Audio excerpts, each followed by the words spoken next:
ye share che say wo ye adwuma wo ye adwuma abusafo afi say amanfo so hu de ekoso me wato no mo frɛ da be na no frɛ nko abeta atoma say wo ye adwuma campaign no say amanfo hu de ekoso what the Canadian company kwa Japan or catch delegates no you see first and maybe we hear reporters but this time around no once or no kasa names more can solid for other Roma you are able to get opportunity to listen to what Canadian company kwa Japan is telling the people me tia ade ba kwa discussing and say those say we are very objective and sincere no I know so we bomb by the Canadian company kwa Japan should be the flag bearer for the New Patriotic Party, whereby they can wrestle power with the NDC and capture the votes for the New Patriotic Party. And me jiti tumze campaign mo ko yini nsma wo TDA. So I go ask ma amoto so ne anije bi say as the face the road is clear. Franco data so far no ken wa ye 38 constituency out of 276. So I got 238. 238 yeah. Then more, you have a lot of areas to capture. Yeah. You have a lot of areas to go. Apart from regions and apart from Western North, Western North 9 constituencies. Half just 6. And a bono 12 constituencies. And a bono East, that is 11 constituencies. And TM say I'm Kobuna East. Kobuna East. Okay, Miss more interest to hunt here. Okay. Neither more interest what one say bono region no me interest no wenchi. Bono is me interest no what tibu. Yeah. It's as a tip one and papa fee. Yeah. When she's a one and my fee. Now, me share video, me who's a book do when the reception was overwhelming. Yeah. So, what me compare baby, if you look at the New Patriotic Party, where fast we tea party, the party new from Maba Kufria, that is busier for you. Yeah. And that's the New Patriotic Party, that particular seat, or want me and yes, seat now, it's a problem. Buzia Bano, as a nana, if I say, I bet me. I bet me. Yes, yeah, he's part of the campaign. Also, he said he's a strong, connected person. Open it, Papa, what bre when peeping, especially in this Fourth Republic. If you look at the ending part of Akufa, that young man is part. Yeah. What bre Papa, do you know why? No. Bro, bre, you know, and say he gave his support to Kenya Compre Japan prior to the 2024 elections. Look at the internal premise of the NPP. Open Papa was too courageous and bold to come out and say so more than the support of Kenya Compre Japan. Sabrantiano. Or no the constituency. And now are ye Bamia? I'm Kodruya. A buy for cabo catcher and a Bamia catcher and say on your microphone, no declaration say or any support a more. No catch on the Debbie. He believes in the masses. Yeah. What the masses want grassroots in the panel. And obey what Madia Momo. And I tell you, they told him say he's going to win the elections and they will see. Yeah. Me say that do mo kwato about kwasi senior high school. Me won't be that. Yeah. That they are sentimental to mo. Any NPP paying for more that time. If you look at the former Attorney General mo, Godfrey Damemo, have to bring military presence. Military just to suppress and intimidate people. But frankly, why would the NPP in internal contest a bit more sad way by the external contest? That is a problem. So more the end of what them with you come me from Piabon. When's a piece no ever J microphone a boom could you a part? I quite different and I'm highly disappointed. Me the Biam come say when you from Thomas said that. Do you know why? Quite different pong. And no crab ya watina when you pay. Be a baby for you. Now brother what boy in I attack. I'm saying this on authority. Now brother what boy in I attack. Albert Amiel has lived with you people, stay with you people. I don't know Buzia Bush you feel, but Buzia and so just a stone throw from by be a program. Me say, Lasisi, open nipa bakwa a bad devially. Ghana Maritime, when NPP was in power, he was able to give a lot of people opportunity to get jobs or mere employment. Is this young Albert Amiel? I said, you make a no could be misro. Lasisi, if you look at this young guy, I'm a Buzia back, me say, a group of raho. You see how the NPP paying for went after this particular man. Nene, Omagwa ko you Kwajo Frimpong. Kwajo Frimpong you buy NPP go and they go when you. Now me tell so almost say oh a part show not in the support. The IBA on fanchen them party. What go party the man we are. Let's me say that the more trouble when me say I was there. I said to myself, said this New Patriotic Party or money serious, no person is serious. How they maltreated people, how they created a certain kind of fear and tension. Oh when she. Omuwe na wanji fo na catch up say abet abia yen na bobo yen na boboli ye busua fo fa bi DVL ni Ghana Maritime se mum pese mo de ne beba ye any problem when it gets to the day of the real post See, I can't go and look at the gap difference between Kwajo Frimpong and the current MP for it. We are going to need na MPP Nasa or Hemia Mauremo, Buzia Krum, Babia Buzia Fee. Now, wouldn't me grant me in Casa, this seat belongs to the new Patriotic Party. Last easy. I can't say I could for the Mukru. Now the new Patriotic Party have lost the elections. A serious statement, too. It's a serious statement. And it tells you that it's a problem. Jamba for better so kaka also wait this ram. Baka Buzia constituency no it should be a safe seat for the new Patriotic Party. Let's see. Yes, say down kwa Buzia Dombo tradition. Yes. NPP force where they pride themselves. So if you look at the NPP, they came for this three cardinal principle. Messi damu kodu when you me crowd. Na Buzia constituency are so green. Let's see. Mr. Mewra, do you know why? No. They presented the wrong candidate. Yes. MPP form cannot correct. A boy to constituency, among cannot correct see out there. Na eya. And if you look at this young man, so Momo camp there, Jack went to the Modam, I'm telling you. Let's see. But Franco, young share from the Western North, and honorable Kedi Kwame compared to Franco, a bit more rich ideas, but Osha honorable see form our campaign, Dr. Bowman so form, we so form. When nama Dr. Bowman message in the say, and Nanado call Pensa, Kufo Comprenu, and Nanado Kufo Cross and says, when you're 39, but only 41 a yard, yes. But you honorable Kenna or propose solution to the unemployment rate. Your call beer is or trade, the saw that by electricity, farming a bit my yes, your bar bono, your call Western North, your call half or can so. Can you give me the difference between the two? That analogy, I don't take it. One, oh, obi ko 2, obi ko 3. So it means says any papa akwadi kian kono. Then you have to give the person an opportunity to know. Totally disagree. One, a laughable. It doesn't follow any research. It doesn't have any data. Okay. I mean, can't some me say, Sasano more Canada. They have not been fair to Dubai. If they are going by that target analogy, they have not been fair to Dubai. Because Adubai in 1992 won for the internal primaries and he won. Yeah. JJ, my friends, JJ could form Dr. Selbimo, a whole host of people in a contest here. Yeah. But Adubai won the elections. Or when you know, if you look at the general elections, the new Patriotic Party didn't win. Yeah. Among winning. Now, if you look at 1996, prior to 1996, you know, now 4 months elections. And the MPP for internal election. And J.A. Kufuor won the elections. Me say, if J.A. Kufuor was able to do it in 1992-96, whereby in 92 D10, then 96 would be first.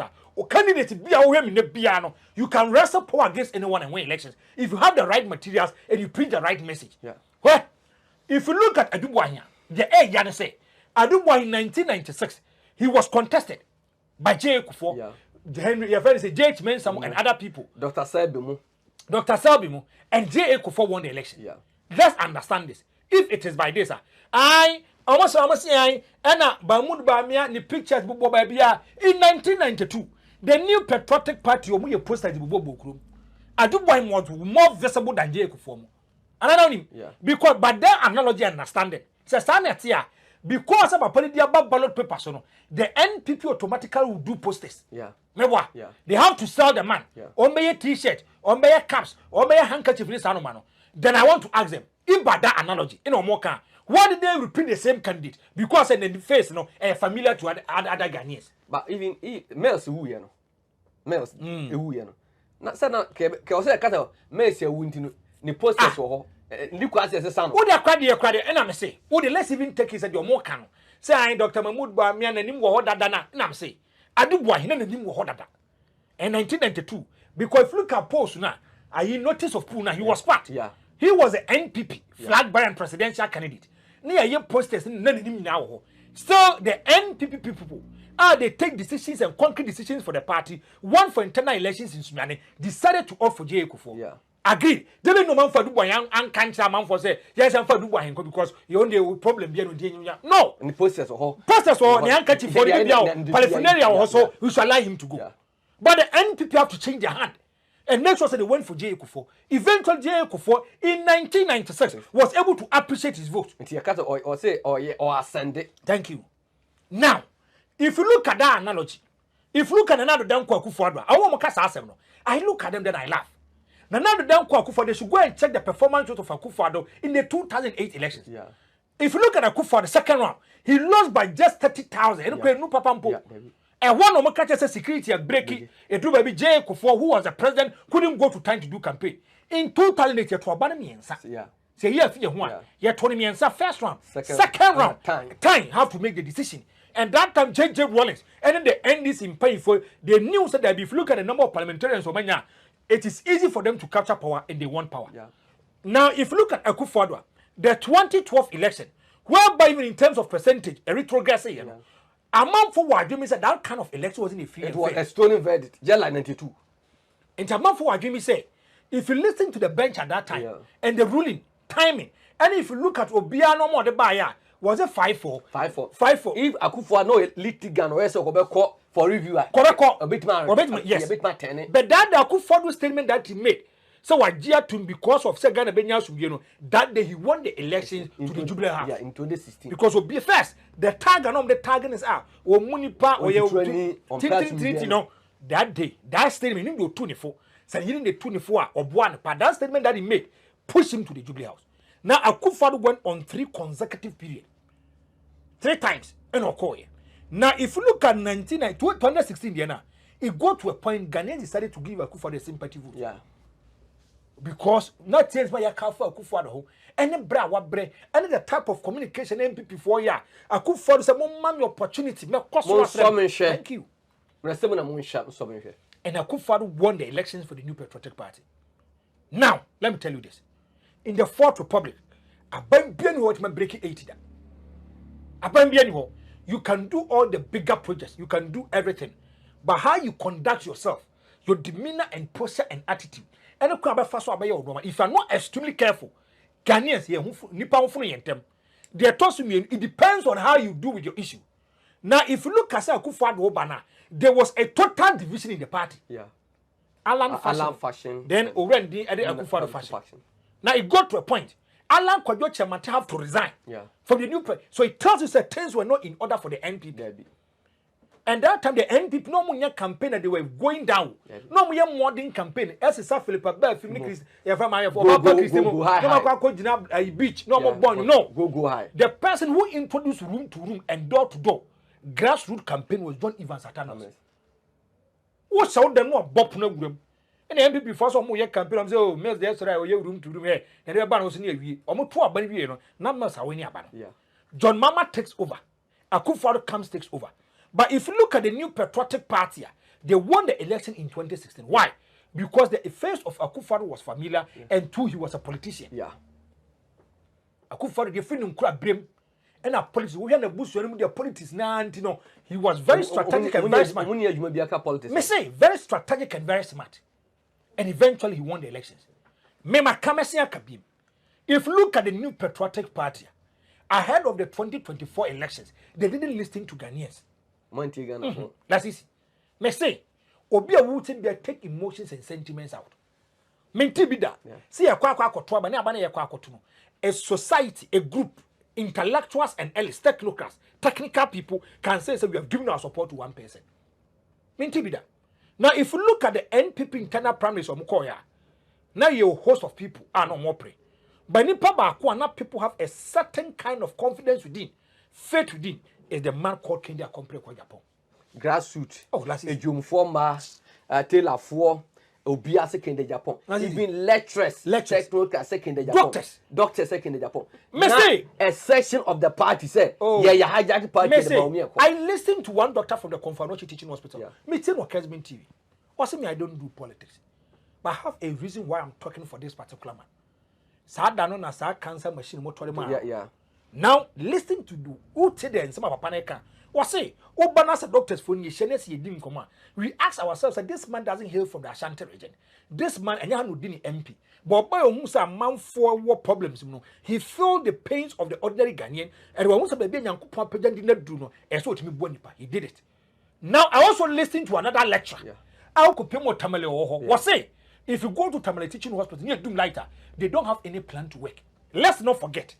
Open Kofu did do a Bemonia positions like I majority of them are nordness. I don't want to do tribalism. Haruna Idrisu, John Dramani Mahama, Dr. Baumia, Abruzeri, Nicky Wood, Samuel Bujina. Me say a whole lot. Me say open kofo did that. Ghana politics more. Moderness, you can never underestimate them. Where? John Dramani Mama, with the president. Mahmoud Bouazizi the vice president. Ali Muhammad the vice president. Mama also the vice president. Mama said the vice president. And Buzeri, interior minister. Thank you. Anita Wood, defense. Or the interior minister 7 years and months. Interior minister 8 years. Yes. Another. Go and look at portfolios. I can say they are not necessary. Or Mudi or your mama. Namo sora bo se Ghana sisimu. La sisi. Or more. Obian what me told. A plant this year. A Temali teaching hospital. And you see, any hospital be a teaching hospital is a referral hospital. Yeah. Their cases, you know, any cases so how they deal with it. Today be American. Me say Confanochi teaching hospital. It serves about 8 regions. Yeah. And it's a Kennedy to me Tom machine. Eddie Kosua. He's thinking about 8 regions. I'm on phone him. Last see. Savannah for Baha referral cases. Bono East, Bono region, Western North, part of Central, Eastern. As I many so almost yes, and to almost 9 regions. Yes. Confanochi teaching hospital. Yes, so be banners of that machine is not a machine break here. Just will beat me that one 2 weeks. Obi or Yare Babeda hospital. No, I said no sand down one Tontomoweno. Are you trying to be fair? No. We are not being fair to the person. The man comes for a funeral, he's been invited by a friend, he get there emotionally, or some yard there, mama. Yeah. And you get them coming on board. Yeah, but I said lectures be our year friends Legon. I'm saying we are giving Ken our support. This was the cry of the people. Yes, you are trial lawyers, you are trial technocrats for no. You are credit your uncle school. You are uncle school. But Nipana uncle school only rich ideas now is able to create employment for over 8,000 people.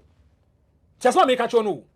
Nipana who rich ideas no have not also created any employment. But frankly, the old who say, and you be in a school. Because share Aquatia.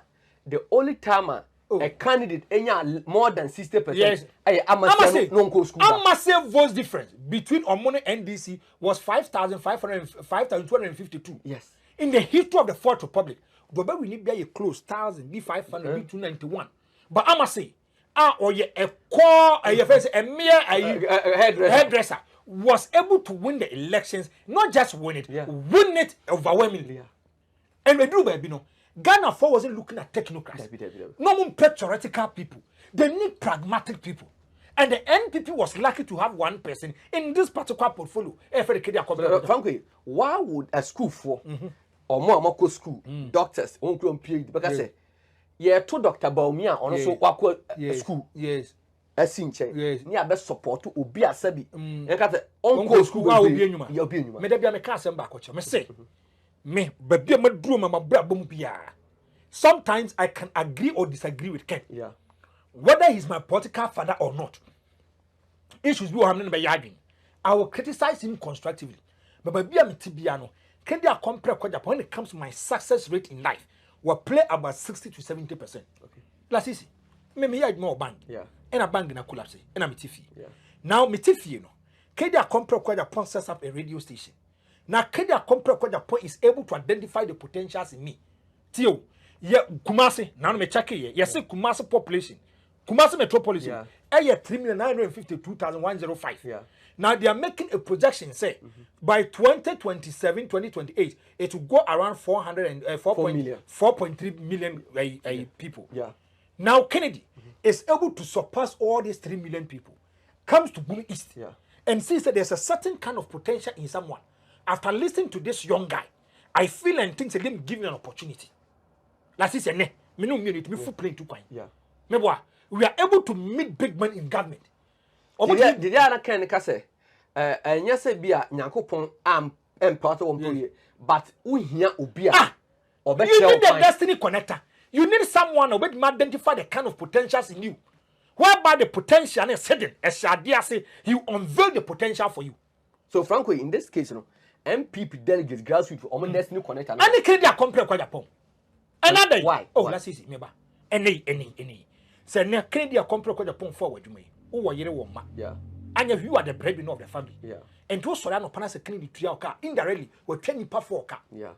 And to man and way in affairs, Abian can go by your mind or be a quack armed robbery cases, you know, what Tesso. Ghana for you, you know one thing. Ghana, we are sitting on a time bomb and it's extremely dangerous, but we don't know. If unemployment rate is 14.7, that is it make catch on 14.7. You say 2 million Ghanaians a bit do once a day. That is it once a day.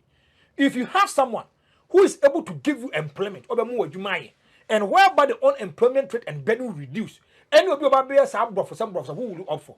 I said they'll be on my Jumai. And me say, Kedia compare what Japan is giving me life. Obi would me friend, oh Franco, me a big man. I belong to this particular camp. Mr. Abisham or Lancaster. No, my catch was saying, prevention is better than cure. Ebi me baba be share, ni parliament say watch. Come now, you did come now, je 300,000 in a fatu nsuo no.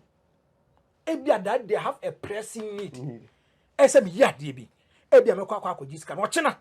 Franco, e so ka say no bi dabi. Me say papa Kofi ado kama kan say Kofi. If you want to paddle yourself into politics, I'll have issues with you. I'll praise you, I'll criticize you. Where? Ghana ni bia wutim bia te asem we la sisi. Now if you look at the new patriotic party, now baby they not do no. They need someone who is very pragmatic to help them. Asa and baby do enye between me na me edika de me akọ. What brofo chi Akufo-Addo? Debi. O ka brofo kwa na ente. Akufo-Addo, o ka brofo ye ente. Eh no man for bom sam sra. Eh papa what brofo. The ending part of Akufo-Addo was abysmal. Me boa, who can't jam say me boa. The ending part of Akufo-Addo, it was abysmal. We don't need people who can speak fine English. Let's see. We need people who can solve the ordinary Ghanaian problem for him. The person who can do the magic and change the economy. The person who can tell Ghanaians, say, you can also do it. Remember, I listened to a certain kind of video from Kenya compared to Japan. So now you say, "Oh, top bottle fan bills again." Or quite Ghana for to one more year, and he felt within his veins, and so it me boss uncle for. No Ghana for more year, you more 345, and India for the 15. Thank you. That's easy. Or Kohono. Or she Ghana for net to honor, Nera Hodia mom. Yeah. This man is too compassionate. Let's see. Too compassionate. Here, my main cancer, but be a Ghana Drew. Now, me catch us the biggest congregation in Ghana is sports betting. Yeah. GSM 41.7 million. For 41.7. 41%. Yes, 0.7%. Make you 14 point something million. Mr. Omar Ghana one with trap bet here 14,970,000. Do you know why? They don't have any job to do. And yeah, sorry. Me no me na nyahwe wa ko asha fma ko ya adwuma na waba me boa me makasa wa loss and amaba and me kwa me ba no I don't have that time or luxury to go on my phone say bia me kwa akotwa bet nipa na woni adwuma ye no ene be kwa akotwa bet de to so mienu ade we hu be adwe nko so nyame mfa sa de we ma whereby there's political instability ntokwasi wo Ghana ho and where be time do you know why? Majority of the youth they are not working. And to pay 200 Ghana cedis is na come money to say give for kokuma ko kokuno. God empeni say e card you need to man there you go asafo. Thank you. Because oni ajapade say me tuwe say bia ma bom kiasu bia me bom pa say ma ekunsi. Thank you. But on to no ekom de no oni adwuma na ekunsi a what does it mean? Also over that to no cars you no bibia so you okay here no. Yes akromfo na yifo ba tutu a kan ko be dwane ja you know. But if the person is working, you cannot go to the person to convince the person to enter into an illegality. Hey, NPP for so many abre me say the ball is in their own court. Last season, me ask me that account. The ball is in their own court. But frankly, me person you connecting say. Is NPP attractive? Say we can present any other candidate. The NPP party is no more attractive. It's no more attractive, and I'm going to explain to you. Me too. Madam Real Homa NPP is the 2024 general elections. The kind of precedent that they had in Ashanti region. That be as we come and say, if you want to build your base, consolidate whereby is a stronghold for you. In the history of the Fourth Republic, NPP found to about more power when you're 65% in Ashanti region. But for the first time, the NPP gets 65% in Ashanti region, and it's a recipe for disaster for them. They have to lose the elections, and they lost it. Let's see. Some people for brepa, they will not just present any ordinary candidate, but a candidate with a winnable candidate. Does the NPP do they need a flag bearer or they need a president? Nancy a political party, they say. You perceive a political party to capture power. To capture power. And yes, Sebia,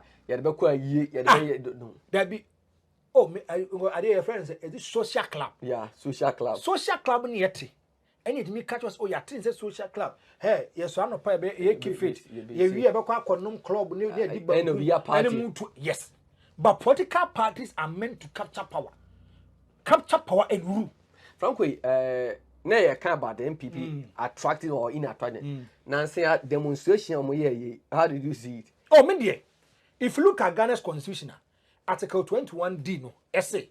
Ghana ni bia wo ho na me can about attendance ni nipa omo call. Na see media. Me say now me catch as a party no. There's a certain kind of problem within the party where madam who say MP a man for the NPP pa was a Kotia by election. For to extent say I call sa power for can chom say e meeting. Na see. Mo say that video no. Me say akra say omo say e meeting after omo dey na masa you dey. We nim dey. Sada me re hu che me bia.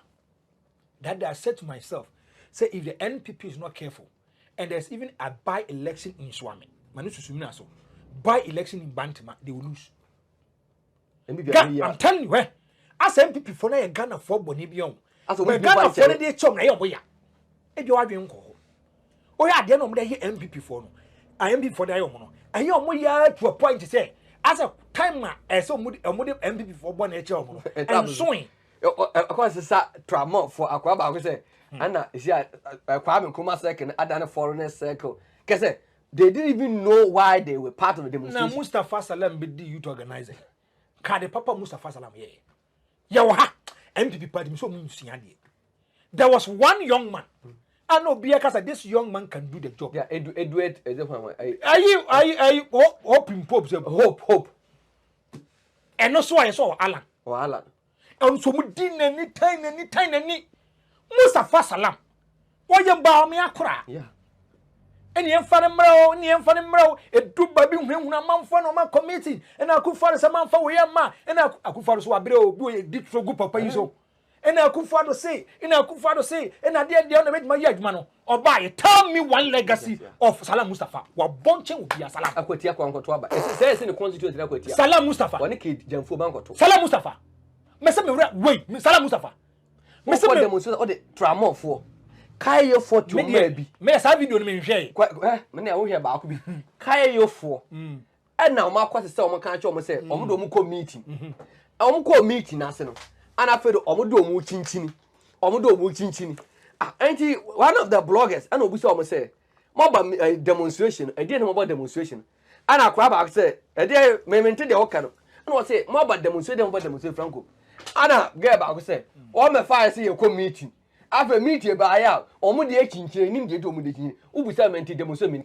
Media demonstration to a certain kind of point. I agree with them. Yeah, I'm not looking at the numbers, but to a certain kind of point, I agree with them. If you are should be or see, I'm not happy with it. You need to Ghana. Yeah. But Mrs. Salam Mustafa, or by your baby youth organizer, and you know to me, your timid Mr. Penny Pabakuma. He didn't even understand the voting pattern. 65% of the register comprises of the youth. The NDC 4-year youth manifesto book. For the first time, I'm to say, NDC forecast now John Dramani Mama is addressing the youth. And they invited questions. So if you look at the NDC, prior to the 2024 elections, they were having the youth manifesto. I want to ask the NPP. Salam Mustafa, youth organizer for the NPP. He should give me only one blueprint. When man you who take, you better not fear where everyone you have a demonstration. Whereby your cardinal principle, your primary responsibility is to mobilize the youth. If you look at Nkra, free senior high school year, from 2017, yeah, MSc 2025. So I want to ask Salam Mustafa. Did he follow the voting party? Did he know the register? Now we yet to say we told test another BCS. And it tells you, say the NPP, they wasn't serious. Well, let's see. NPP on. But they didn't do me. So when they lose the 2028 election, they should prepare and sign their mind for 16 years. Franco, me pass here a video away from Kentampo North Secretary. And subsequently become the president. 2024 Kentampo North. Muamuko police station. Nanya bete. Mimi ko Babato police station. Ye catch him say, Assembly ma hotanko. Fulani ni beto aba. Na wachi akoto ama NDC. Me faka eko me dani esa bakitapo. Omo gather boys 100. Me see me call no net ko kita. Fulani ni kan. Fulani man di ho stop. Me nim say provoke kisa everything am me. Mr. Tanko, don't do that. You have no right to vote for anybody. Stop that. Give the power to the Fulani woman to go and vote. After that was so. Hey, secretary, hanya kitapo. Udiabra, you be two sesia. I'm telling you. And I'm saying Udiabra mo betam. Police for 5 ejina ho. They were looking on. Say no mugina. Omo kamidi. So the party needs its own security in 2028. And the one who can provide the security. Nipa betima my security. Ama yet me akọ 2028 no. Enyo bi ase. Honorable Kennedy Akubrabo. Ajabo. That is a fellow Sheikh Dauda Mohammed was say the NPP has to be strategically or say politically unwise or politically suicide as say party never presented a fragment from by only numbers. Was say Amanyo Koko foreign than the UK na there. They be making sure say candidate is coming from the party. They be a catch us MPP for a political party being a city to no actually. Okay. In the plans of the NPP, they've never ever thought say be an compensation called the Northern CCR. Okay. Ni po city to no more. John Dramani mama. But we feel na okobobo Franco obema omo to the celebrity keep am. It say Manchester for ball Omni City. Manchester ko say Mourinho say why. No eche Mourinho I find say Guardiola the 30 say so and even your mama on or sati ade no osumafie no nyom sample because the NPP at that material moment wanted to please people who were not in the NPP but wanted to please Ghanaians and didn't send your matter no and I have to take them away. Mama say or not dear and this is for an opportunity to be the president na ninu aba me de ene ya te we no isu ye no NPP for de be yem kwase adwuma ni nyina no mu wi a o makwa akofa nipa fofo e de naba na no kransi na NPP for no me ba post HM minister bunsumo I started say Dabi Mahmoud Bawumia no mo de neba. One, I wanted to ask at that material moment was Mahmoud Bawumia too popular to that point to be the flag bearer presidential candidate of the NPP? And almost 30 years na Bawumia banner Bawumia na there na Bawumia so could do baby. He was also campaigning on religious and tribal issues. And I mean me kramuni no dem buy this ano mano I'm going to bring the northern vote ni sa ano mano nyina mo ka mo nsam nyina. And I'm kokoto aba. Omo to aba no ye no. What did I be a 38.1? But more gazette any day 41%. 41%. And I'm to give be a way. Now, what has my Brian Champons worker? There was it. Brian Champon say he's a bold leader. Or a bold leader. No. Enquire some more kwa to aba no conceding defeat about parliamentarians the young can ye. Hey. Won't he? Because I guy no so can say 7 or say guy the kind of say you hear lead or say 2024 no. Yes. Or call polling states who joining. Yes. And a lot of MPP paying for the joining. Yes. In going into election 2028 you can the Japan where decides or fearless. Yes. And this for because election 2028 me there be am can asem we. Nipa ba kwa me penasem so me ba me penasem. But my problem with Ninkofo ni say one, they listen with emotions and sentiment. Yeah. So they don't want to listen to the import of the message, but they want to attack your personality. Yeah. Mahmoud Bawumia can never be in the army. Ade. Mahmoud Bawumia can never be in a military person.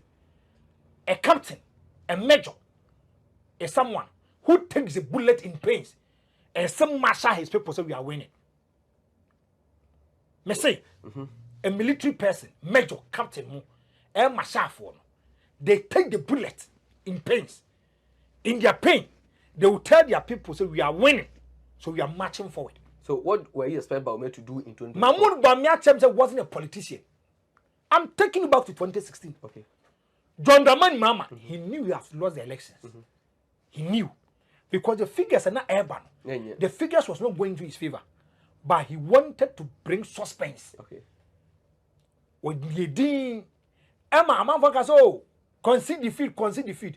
He knew say or concede defeat yen can parliamentary elections in year. NPP before Yes.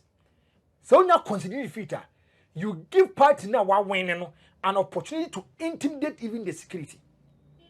Me say, ya to abawi MPP pay mu pa. No friends who do feel member. Sa pay mu no likely to even be a president. Yeah. And then what did he say? Yeah, me pia bonten. And I'm share a friend say, I will win in Abanga. The program you would in the Land Cruiser. Hey, no, so Franco. Now I'm saying, how coin. Now I want to ask him consultants. I'm saying, you. Ah, Franco. Or more kind of band Dr. Belmiaco cars or Conceding defeat, no. So they are for the police for you now. Now, Conami leading the same crowd there, or some lose a banner. Oh, I'm saying, what? I say, I. Yes, no. Now, the Electoral Commission is the only certified body to say what do so banana won do so. Meboa. I say I'll come be the animal the chair. You need time frame BS say you to 14 conduct omo kan abawie.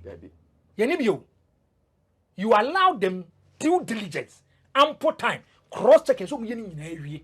No ma gia tum say abana ye wie no. Shabula season edim kunwe because any decision that they will make can make and make Ghana. Yeah. And LCC. The Electoral Commission in 2016, a group by there was even a certain kind of pressure to Charlotte to say, yes. Still not war. Yeah. John Mama didn't come out. John Mama Babon you know. No one will say you can't parliamentary NPP before you 169. I mean this 130 something, 120 something. That was why he placed a call to Akufo-Addo, congratulating him. Say one now. Do you know why? Yeah. Because Parliament is about government business. Yes.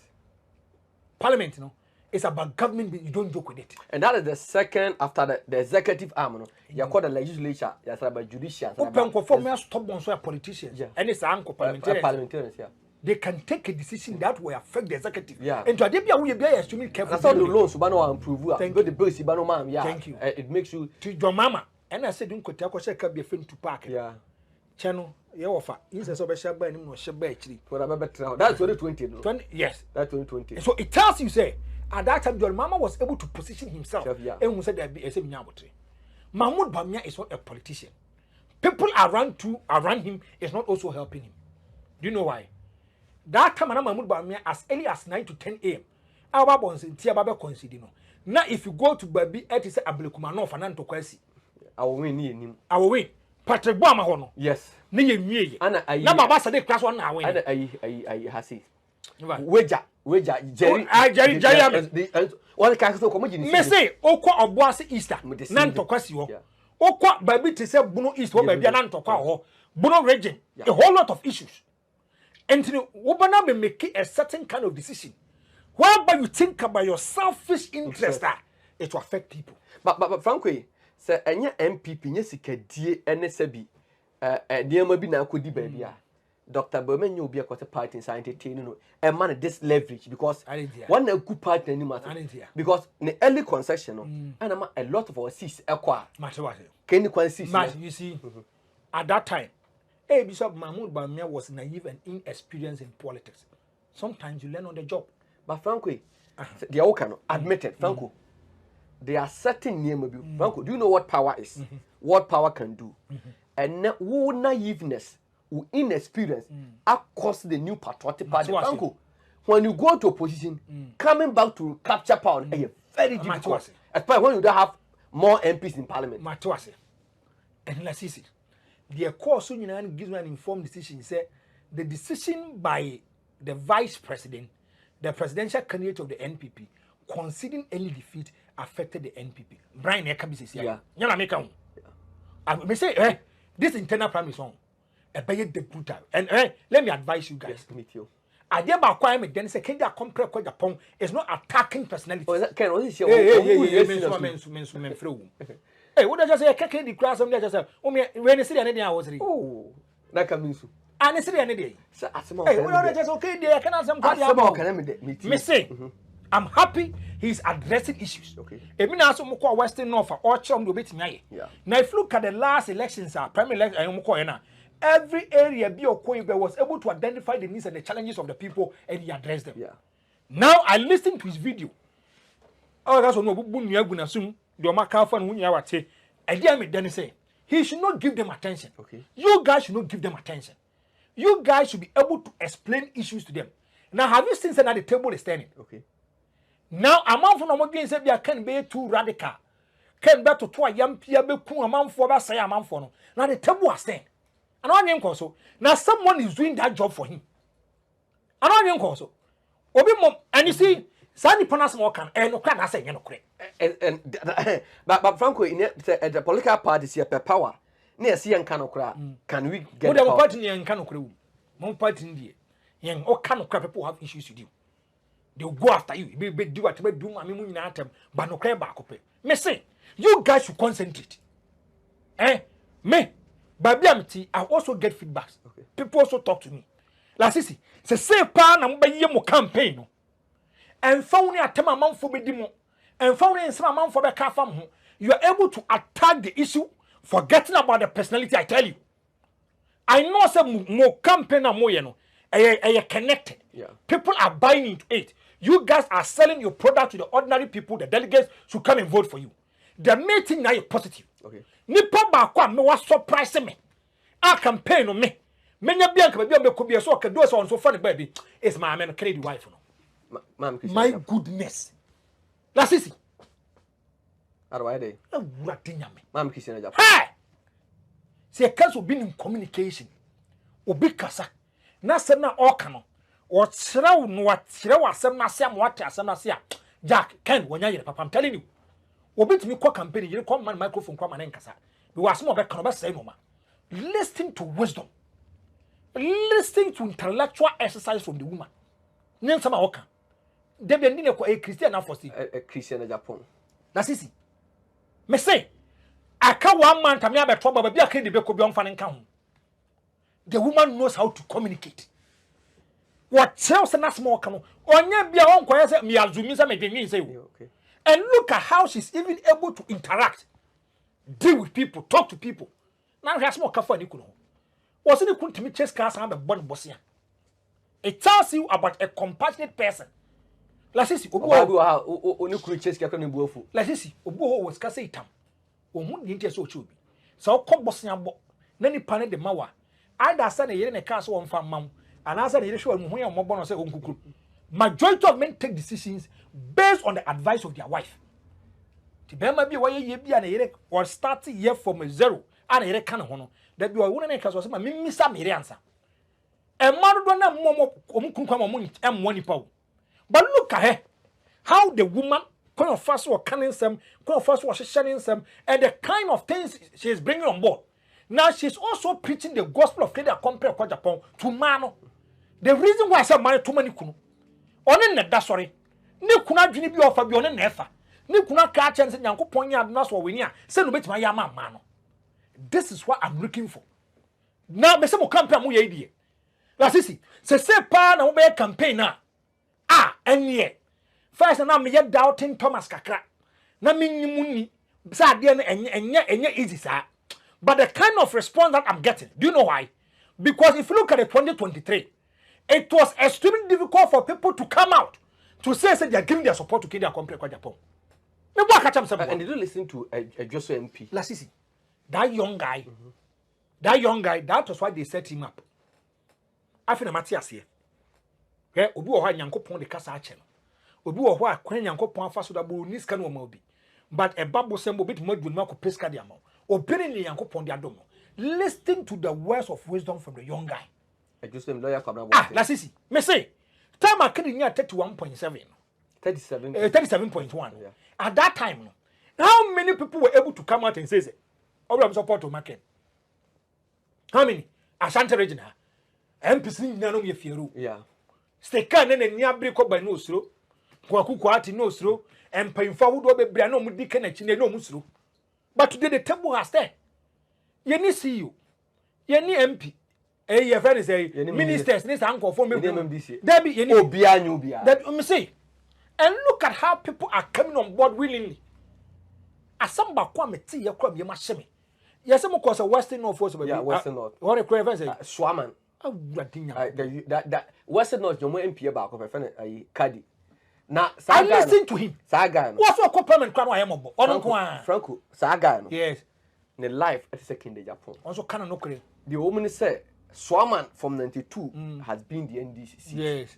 Now or you be a nepa panamo no more omobi and I know develop no and do call say enchi hona Freddy. Yes.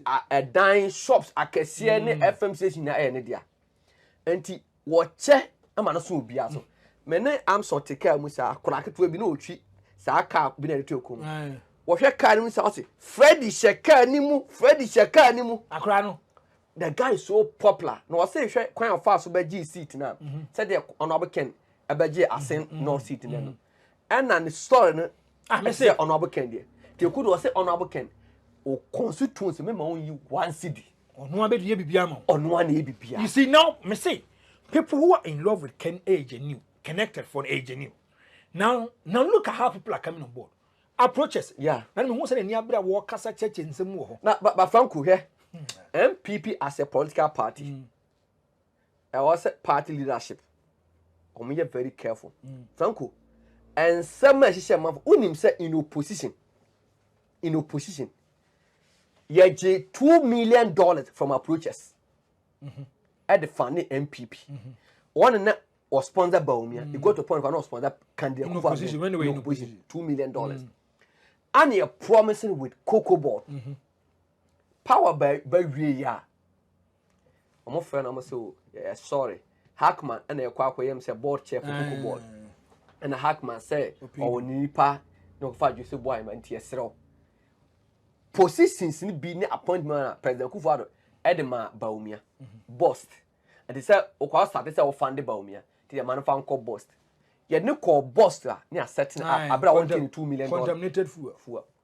And you could see say he was in pain. And we have a lot of all these guys that they also make. Only say they are to Georgia. Mr. Georgia Agu. And Georgia hotel said my Bamunja Chua. Agu. And Georgia they say more pretty. But Franco, could you imagine, say, President John Dramani Mahama in opposition? No bar, no that rich condos. And not in power or bar called rich condos. And so I know that. People will come there, people like will activate the place. Now do an MPP in opposition. Near that Georgia. You program be a Georgia. You by power. Sabi yanko da hokrampa. Government agencies. Yes, hotels. It should be mandated go and sleep. Ya hwe ama Georgia. Agu majuma machiwa agu. Enti na MPP in opposition. Can we go to Georgia? Dabi. Enti am say the kind of campaign you guys are doing is on the good path. Bible so hu ntokwa ko a Nyankopon onkubi mawo. Now look at how some people are assume they've taken over the fight. Our moko. Let's see. Me say, you guys should not be complacent. Me, the day I made two some year, and on the 31st of January 2026, about 8 p.m. Now they are declaring say Kenya Compre kwa Japan is a flag bearer for the new patriotic. Until that, the big US me convince me say Kenya Compre kwa Japan is winning. Whether the grounds are good for you guys or not, Dabi, the man say, I want to see that the day you me. That they say you ever buy yes. Oh, now Kenya Compre kwa Japan is a presidential candidate for the new patriotic party. Okay, Abusa for me chame ho abasisi me ba me next topic you know the new patriotic party I should krata e dey ama NS Osubempa me basisi